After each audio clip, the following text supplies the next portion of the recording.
Macha Merrill lit L'oiseau de feu, un conte populaire russe.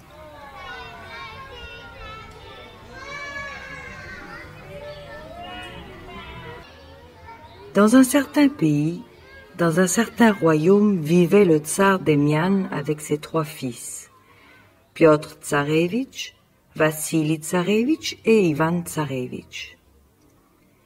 Ce tsar possédait un jardin comme on n'en trouverait pas de pareil au monde, plein de fleurs rares et d'arbres précieux.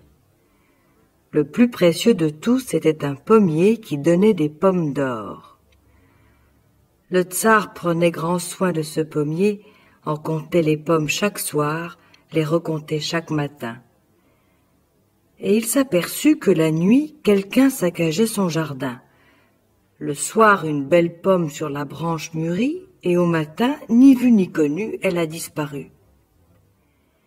Les gardiens n'y pouvaient rien, et le tsar en perdait le boire et le manger, la paix et le sommeil.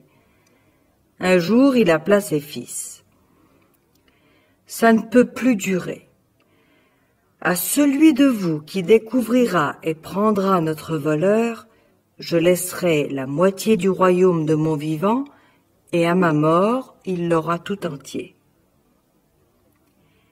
Les fils ont juré d'attraper le voleur, et c'est Piotr Tsarevitch qui, le premier, monta la garde. Il fit le tour du jardin, se coucha sur le gazon, tomba dans un sommeil profond. Quand il se réveilla, plusieurs pommes d'or manquaient. Dès son réveil, le tsar appela Piotr Tsarevitch. « M'apportes-tu une bonne nouvelle, fils ?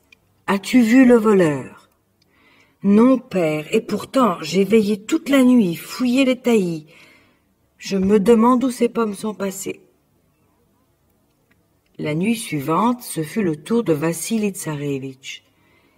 Il regarda sous les buissons, s'assit sur le gazon, tomba dans un sommeil profond. Au matin, d'autres pommes d'or manquaient. « Alors, fils, as-tu vu le voleur ?» lui demanda le tsar. « Non, père, j'ai guetté de mon mieux, n'ai pas fermé les yeux, n'ai vu personne. Je n'y comprends rien. » La nuit d'après, Ivan Tsarevitch prit la garde.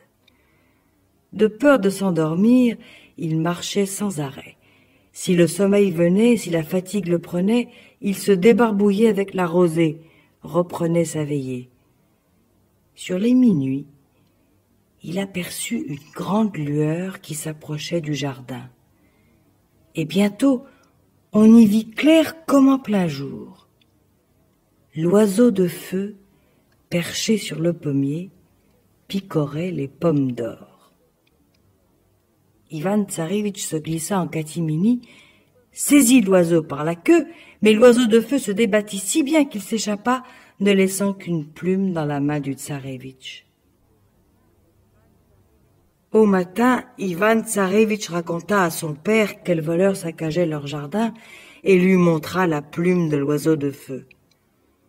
Le tsar se réjouit, retrouva sommeil et appétit, d'autant plus que l'oiseau ne revint plus voler ses pommes d'or.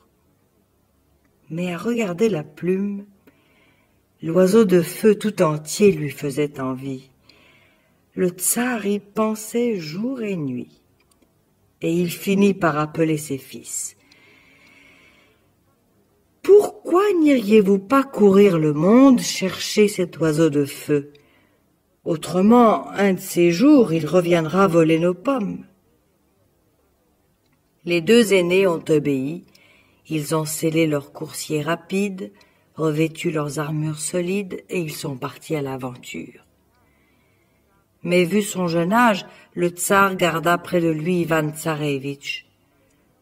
Celui-ci en fut tellement marri, il supplia tant son père, que le tsar finit par le laisser partir à son tour.